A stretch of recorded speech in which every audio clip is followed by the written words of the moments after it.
What's going on, y'all? Welcome back to another episode of Eastside Flock. I'm Eric G, and today we are going to be talking about all the things that happened while I was gone. If you ain't know, I was on vacation, so I have not been back. I did come back, and as you can see,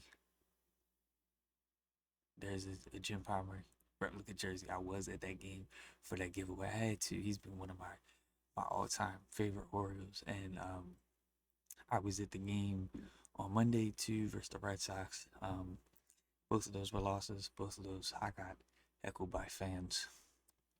So, not a great experience. But today we're gonna be talking about the good stuff that I think is very meaningful to next season and why I think there are actually steps in the right direction for next season, even though this season has been just a straight up disaster, to call it what it is.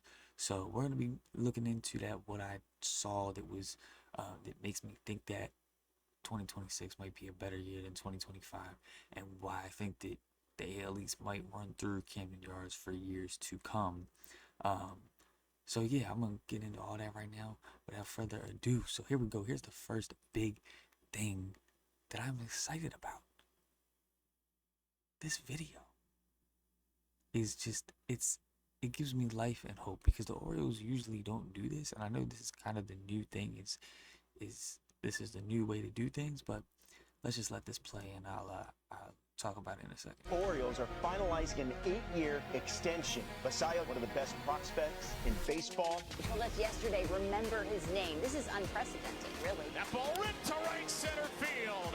Samuel Basayo. Makes sense why the Orioles are very excited about Basayo.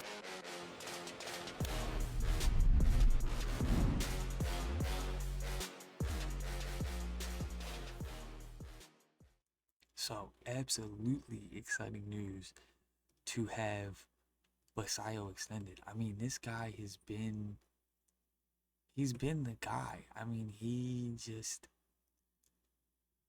been fantastic to say the least. And I mean, he now is obviously getting adjusted to, but we extended somebody. This is the first time this has occurred. The Orioles have not done this, let alone this early. The key here is he wasn't money chasing. Not to be rude. Guys like Gunnar and Holiday and Cowser, they're money chasing. They want to try to prove themselves and get a deal. They're not going to sign. So it's an 8-year deal. It's about $7.5 million per year, which is kind of low, like really low for MLB. Like terribly low. It's dirt cheap. But he just wants to be in the league.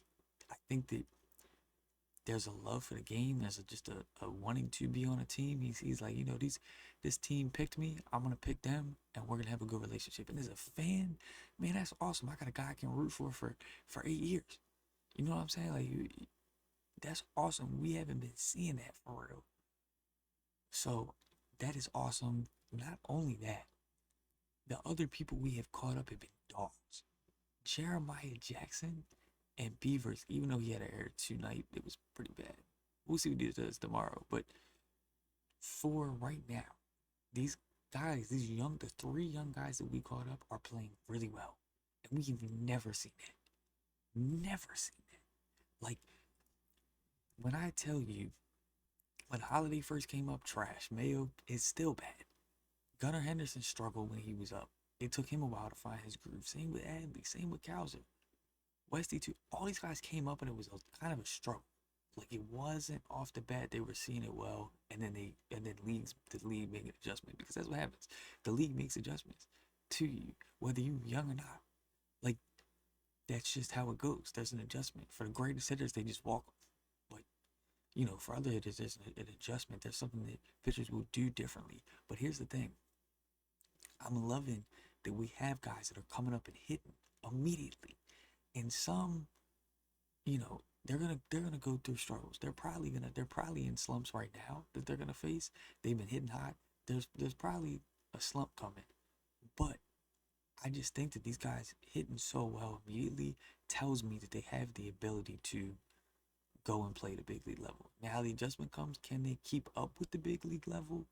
I don't know. But the fact that Kobe Mayo's hitting like 190 and is still on the team, yeah, yeah. So at least there's something to be excited about. These guys got a lot to learn. The end of the season is going to be about them learning and about them figuring it out, meaning they'll have a jump start to next season, and that's awesome.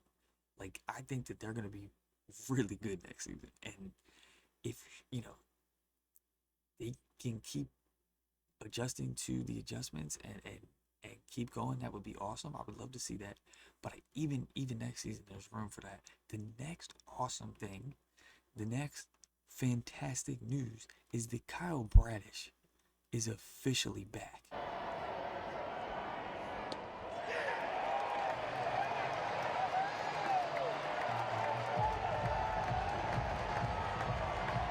This this guy, look at these stats. Kyle Bradish, 6 innings pitched, 4 hits, 2 earned runs, 0 walks, 10 strikeouts.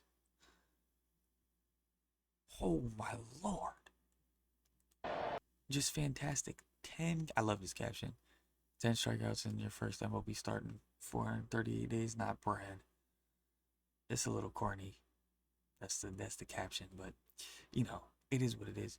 He's done amazing things this start. I mean, you're coming back from Tommy John surgery and you are pitching outrageously well. So that is awesome. You're getting guys back from injuries that are going to be fantastic.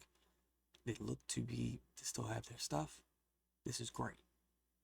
And the reason I think it might be a better year is because if you can fill in the pieces, which the ownership has to do. Let me say that. The ownership has to fill in the pieces.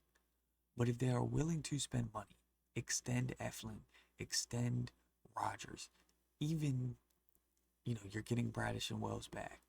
If you can have those four starting pitchers are all great, all really good, like around 3 ERAs. So if you can have that starting rotation, go get a closer with Batista's injury that was crushing. That's another bad thing that happened.